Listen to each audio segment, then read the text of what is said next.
நல்ல டேஸ்டியான பாலக்கீரை முட்டை பொரியல் எப்படி பண்ணுறதுன்னு பார்க்கலாம். அதுக்காக நான் கொஞ்சம் பாலக்கீரையை பொடியை நறுக்கி எடுத்து வச்சுருக்கேன். கூடவே ஒரு பெரிய வெங்காயத்தை பொடியை நறுக்கி எடுத்து வச்சுருக்கேன். நம்ம காரத்துக்கு தகுந்த மாதிரி வரமிளகாய் எடுத்துக்கோங்க. ஒரு பேனில் 1 ஸ்பூன் அளவு ஆயில் சேர்த்துட்டு 1/2 ஸ்பூன் அளவு சீரகம் சேர்த்துக்கோங்க. ஆயில் நல்லா சூடாக இருக்கும்போது நீங்கள் சீரகம் சேர்த்திங்க அப்படின்னா சீரகம் வந்து டக்குன்னு பொரிஞ்சு வந்துடும். அடுப்பு லோ ஃப்ளேமில் வச்சுட்டு வரமிளகாய் வந்து ஆட் பண்ணிக்கலாம். வரமிளகாய் சேர்த்துட்டு லைட்டாக வதக்குனதுக்கப்புறம் நம்ம கட் பண்ணி வச்சுருந்த பெரிய வெங்காயத்தை ஆட் பண்ணி பெரிய வெங்காயம் வந்து நல்லா பொன்னிறமாக வதங்கி வர அளவு நல்லா வதக்கிக்கணும். இந்தளவு வெங்காயம் வதங்கினதுக்கப்புறம் நம்ம கட் பண்ணி வச்சுருக்க பாலக்கீரையை வந்து ஆட் பண்ணிக்கணும். பாலக்கீரையை வந்து நம்ம வந்துட்டு கட் பண்ணிவிட்டு அதுக்கப்புறமா வாஷ் பண்ணிக்கோங்க. அதாவது ஒரு 2-3 டைம் வந்து வாஷ் பண்ணிக்கோங்க. ஏன்னா லைட்டாக இதில் வந்து கொஞ்சம் மண் தூசல்லாம் இருக்கும். அதே மாதிரி கீரை ஆட் பண்ணதுக்கப்புறம் நம்ம தண்ணி சேர்க்க தேவையில்லை. கீரையில் இருக்க தண்ணியே கீரை வெந்து வர்றதுக்கு சரியாக இருக்கும்.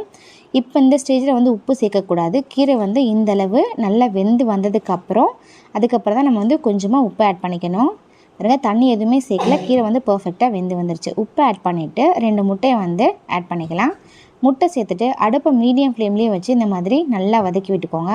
அவ்வளோதான், சூப்பராக ரெடி ஆயிடுச்சு. இதில் ஒரு 1/2 ஸ்பூன் அளவு பெப்பர் பவுட்ரு, 1/4 ஸ்பூன் அளவு கரம் மசாலா, கொஞ்சமாக மஞ்சத்தூள் சேர்த்துட்டு அதை வந்து நல்லா கிளறி விட்டுக்கோங்க. அடுப்பை லோ ஃப்ளேமில் வச்சு கிளறி விட்டுக்கோங்க. இதெல்லாமே நல்லா கிளறி விட்டதுக்கப்புறம் அடுப்பை கம்ப்ளீட்டாக ஆஃப் பண்ணிவிட்டு ஃபைனலாக இதில் 1 ஸ்பூன் அளவு தேங்காய் எண்ணெய் சேர்த்துக்கோங்க. எந்த கீரை பொரியலாக இருந்தாலுமே ஃபைனலாக நம்ம சேர்க்கக்கூடிய தேங்காய் எண்ணெய் வந்து கீரை பொரியலுக்கு நல்ல ஒரு டேஸ்ட்டு கொடுக்கும், நல்ல ஒரு ஃப்ளேவரும் கொடுக்கும். அவ்வளோதாங்க, சும்மா சூப்பர் பர்ஃபெக்டாக பாலக்கீரை முட்டை பொரியல் சூப்பராகவே ரெடி பண்ணியாச்சு. இதே மாதிரியே நீங்கள் ட்ரை பண்ணி பாருங்கள். பொரியலோட டேஸ்ட்டு அவ்வளோ அட்டகாசமாக இருக்கும்.